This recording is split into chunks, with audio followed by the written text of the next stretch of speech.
ഒന്ന് നമ്മുടെ business management, രണ്ട് നമ്മുടെ വെൽത്ത്. ഇത് രണ്ടും നമ്മൾ കൊടുത്തേ പറ്റുള്ളൂ. പക്ഷേ എപ്പോൾ എങ്ങനെ കൊടുക്കണം എന്നുള്ളതാണ് ഇതിൻ്റെ അത് ക്വസ്റ്റ്യൻ. ഇതിപ്പോൾ നമ്മളിപ്പോൾ ഞാനിത് പറയുമ്പോൾ നിങ്ങൾക്ക് തന്നെ മനസ്സിലാലോചിക്കാവുന്നേ ഉള്ളൂ. നിങ്ങൾ ബിസിനസ്സുകാരാണെങ്കിൽ നിങ്ങളെവിടെ നിൽക്കുന്നു, നമ്മളതിനെപ്പറ്റി കൊടുക്കുന്നതിനെപ്പറ്റി ആലോചിക്കാറായോ? ഇനി ആലോചിക്കാറായില്ലെങ്കിൽ പോലും എന്തെങ്കിലും പ്ലാൻ നമ്മുടെ മനസ്സിലുണ്ടോ? ഇനി ആലോചിക്കേണ്ട സമയം കഴിഞ്ഞോ? നമ്മൾ അങ്ങനെയാണെങ്കിൽ നമ്മളെവിടെ നിൽക്കുന്നു, ആരാണ് നമുക്ക് ശേഷം ഈ ബിസിനസ് നടത്താൻ പോകുന്നത്, അല്ലെങ്കിൽ നമ്മളുണ്ടാക്കിയ വെൽത്ത് ആരാണ് മാനേജ് ചെയ്യാൻ പോകുന്നത്? അത് അടുത്ത അവകാശി തന്നെയാണ് ചെയ്യേണ്ടത്. അവകാശി അതിന് റെഡിയാണോ? അവകാശി ഏൽപ്പിക്കുന്നത് സേഫാണോ? ഇതിൻ്റെ അകത്തും വളരെ ദുഃഖകരമായ കാര്യങ്ങളുണ്ട്.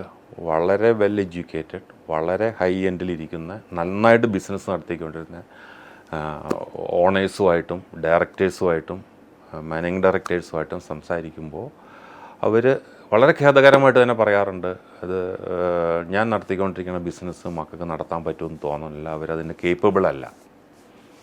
ഇതൊക്കെ വളരെ സാഡ് സിറ്റുവേഷനാണ്. അങ്ങനെ ഒരു തിങ്കിങ് തന്നെ വരണത്.